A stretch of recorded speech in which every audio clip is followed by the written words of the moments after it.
Welcome to the first clinical video saga, Autonomic Address.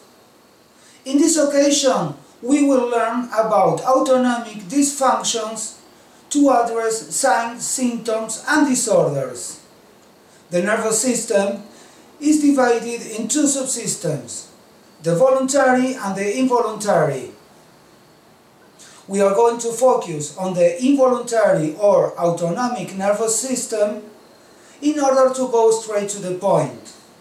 This system is in charge of regulating bodily functioning such as heart rate, digestion, respiratory rate, urination, sexual arousal, and so forth. But in psychology, not everything is neurological. There are also thinking and emotional levels that, although connecting with the brain, they have their own voluntary and involuntary activity. We are focusing on the autonomic functioning because of enabling to proceed mechanically towards wellness. Mechanically, each system is activated by a tension or tone composed of positive and negative charges. The positive charge is related to strength and the negative with resistance, or in other words, withholding strength through time. These two charges guarantee the activation of the whole system, meanwhile relaxation of the deactivation. If we observe the autonomic dimension of the somatic, thinking or cognitive and emotional levels, we will face with a kind of circumference of simultaneous processes: self-esteem, bodily functioning, attention, mood and will. Geometry states that in a circumference there is no starting ending point. Psychologically, it is impossible to determine which of these functions is first. Clinically, a person having issues in one of these areas also presents difficulties with all the others. This person suffers a lot for being overwhelmed. If the negative tension is exceeded, self-esteem is low, anxiety is high, attention is weak or rigid, mood is distorted, and will is poor. On the video, the third one, sensory eating disorders, we will find out the reasons for this unbalanced condition.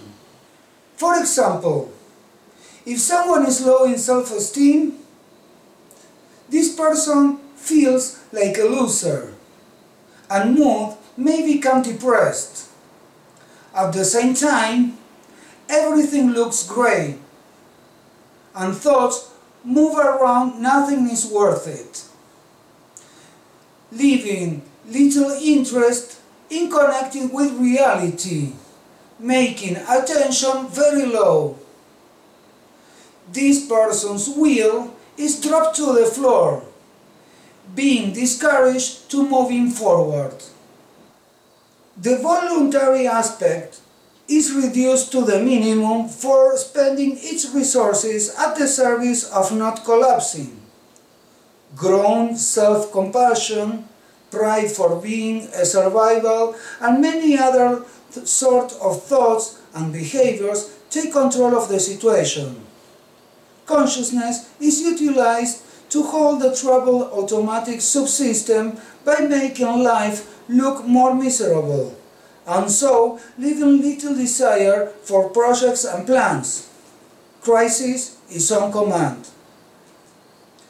Mechanically, there is a simple way to fix this syndrome. Telecommunication apps offer a clear solution for enhancing their connectivity, raising the bars. In this case, by raising the positive tension, the negative drops to healthy levels. This is the proposal of multi-level tone calibration, symptom and trauma management. Raising the bars is the calibration of the tone, and as somatic, cognitive, and emotional levels are addressed at the same time, means that it is multi-level. Calibrating the tone in a multi-level mode implies that self-esteem grows, anxiety decreases, acquiring optimal bodily functioning, attention is strengthened, mood is stabilized, and will increases its power. Raising the positive bars is the way MTC-STM performs a trouble clearance. If the automatic aspect works correctly, the voluntary one has only one duty: being on command.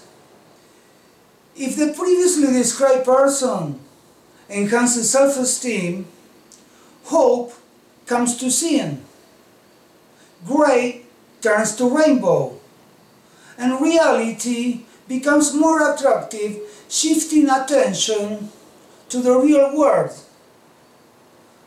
And a simple question comes up: why shouldn't I try it?